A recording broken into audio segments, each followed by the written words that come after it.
Chapitre 7, samedi. Je déteste les samedis matins. C'est très inquiétant toute cette agitation, les portes qui claquent, les « c'est toi qui as pris le porte-monnaie », les « où est la liste des courses », les « on doit acheter des boîtes pour le chat ». Bien sûr qu'il faut des boîtes pour le chat. Qu'est-ce que je suis supposée manger toute la semaine? Du vent? Ils étaient plutôt calmes ce jour-là. Installée à la table, Ellie gravait pour Thumper sur une assez jolie pierre tombale dans un reste de carreaux. Thumper repose en paix. Ne te dépêche pas de la porter au voisin, lui a conseillé son père. Pas avant qu'il nous ait prévenus de la mort de Thumper. Certaines personnes sont nées sensibles. Les yeux d'Ellie se sont remplis de larmes. Tiens, la voilà la voisine, a annoncé la mère d'Ellie qui regardait par la fenêtre. Et où elle va? Vers les magasins? Bon, si on reste assez loin derrière, on peut conduire Tuffy chez le vétérinaire sans la rencontrer. Tuffy, vétérinaire? Ellie était encore plus terrorisée que moi. Elle s'est jetée sur son père et l'a frappé avec ses petits poings. « Papa, non, non, tu n'as pas le droit, papa !» Grâce à mes griffes, j'ai été un petit peu plus efficace dans la bataille. Quand il a fini par me sortir de force du placard sous l'évier, il avait le pull déchiré et les mains en sang. Il n'était pas vraiment content. « Viens un peu ici, affreux psychopathe à fourrure. Tu as seulement rendez-vous pour le vaccin anti-grippe. Et c'est bien dommage. » Vous l'auriez cru, vous, franchement?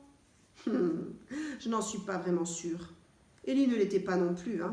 Elle ne lâchait pas son père d'une semelle. Je me méfiais toujours, une fois arrivée chez le vétérinaire. C'est uniquement pour cette raison que j'ai craché sur la jeune fille à la réception. Elle n'avait aucun motif de noter en tête de mon dossier à manipuler avec précaution. Non mais oh! Même sur le dossier du berger allemand des Thompson, il n'y a pas écrit à manipuler avec précaution un berger allemand. Alors, qu'est-ce que j'ai de spécial, moi? Certes, je me suis montrée un peu impolie dans la salle d'attente. Et alors, je déteste attendre. Et surtout, je déteste attendre coincé dans une cage grillagée. On n'a pas la place de se retourner, il fait chaud, on s'ennuie. Après être resté tranquille pendant quelques centaines de minutes, n'importe qui commence à taquiner ses voisins. Je ne voulais pas terroriser le petit bébé souris malade.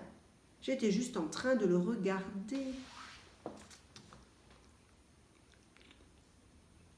On est libre ici, non? Est-ce qu'un chat n'a pas le droit de regarder un joli petit bébé souris? Et si je me léchais les babines, ce qui n'était pas le cas, je vous le jure, c'est juste que j'avais un peu soif, promis.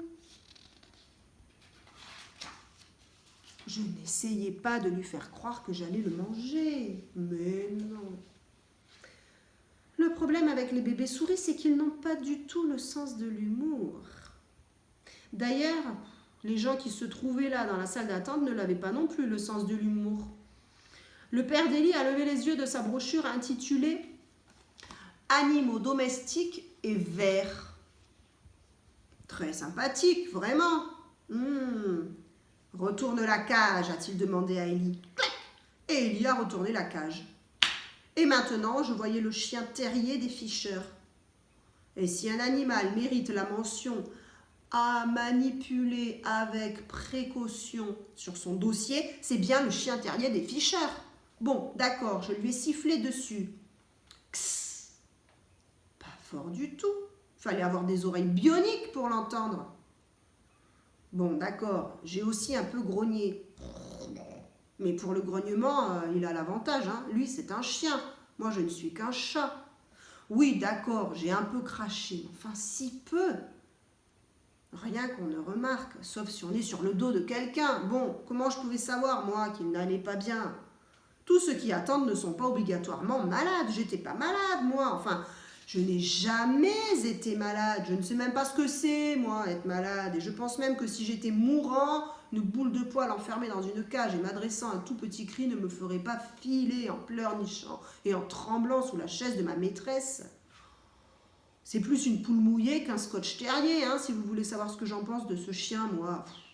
Vous ne pourriez pas tenir votre horrible chat ? A demandé méchamment Madame Fischer. Heureusement, Ellie a pris ma défense. Mais enfin, il est dans sa cage. Ça ne m'empêche pas de terroriser la moitié des animaux dans cette salle d'attente. Vous ne pouvez pas faire quelque chose, l'isoler. Ellie, je dois le dire, a continué à me défendre, heureusement. Mais sans même lever les yeux de sa brochure sur les verres, son père a jeté son imperméable sur ma cage. Comme si j'étais un vieux perroquet galeux. Et je me suis retrouvée dans le noir. Sympa l'ambiance. Rien d'étonnant à ce que je n'ai pas vraiment été d'humeur quand la vétérinaire s'est approchée avec son aiguille horriblement longue pour me vacciner contre la grippe. Je n'avais pas prévu de la griffer si fort, ni de casser toutes ces petites bouteilles de verre, ni de faire tomber de la table la toute neuve et très chère balance pour les chats, ni de renverser tout le désinfectant. J'avais pas prévu de faire tout ça. Mais ce n'est pas moi qui ai déchiré ma fiche en 1000 morceaux. Non, c'est la vétérinaire. Quand nous sommes partis, Ellie pleurait une fois de plus. Décidément, certaines personnes sont vraiment très émotives. Elle serrait la cage tout contre elle. « Oh, Tuffy, jusqu'à ce qu'on trouve un nouveau vétérinaire, on va prendre bien soin de toi. Et toi, tu dois faire très attention à ne pas te faire écraser. »« Il n'y a pas de risque, » dit le père d'Ellie entre ses dents. J'étais en train de lui lancer un regard noir depuis ma cage grillagée quand on a aperçu la mère d'Ellie avec une montagne de sacs de commission devant le supermarché.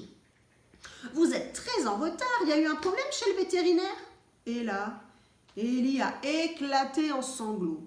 « Non mais c'est bon, c'est vraiment qu'une mauviette. » Son père, lui, est d'une autre trempe. Il a inspiré profondément, tout prêt à parler pour me dénoncer, mais il a renoncé. Du coin de l'œil, il venait d'apercevoir un autre problème.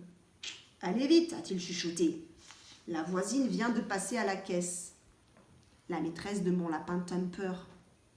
Il a empoigné la moitié des sacs. La mère d'Ellie s'est chargée du reste, mais elle a franchi les portes vitrées avant qu'on ait eu le temps de s'enfuir.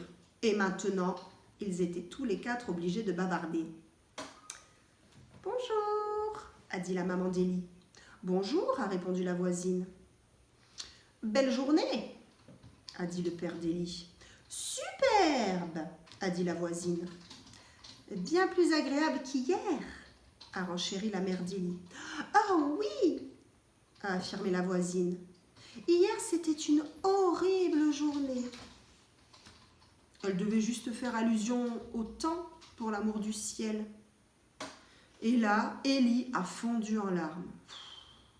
Je ne comprends pas pourquoi elle aimait autant Thumper. C'est moi son animal familier, pas lui. Et comme elle ne voyait plus vraiment où elle allait, elle a bousculé sa mère. Et la moitié des boîtes de conserve pour chats sont tombées et ont dévalé la rue. Ellie a posé ma cage sur le sol pour se lancer à leur poursuite, et c'est alors qu'elle a commis l'erreur de lire l'étiquette. « Oh non, avec des morceaux de lapin !» Vraiment, cette enfant, c'est une vraie fontaine. Elle ne pourra jamais faire partie de notre bande, elle ne tiendrait pas une semaine. À propos de lapin, a fait la voisine.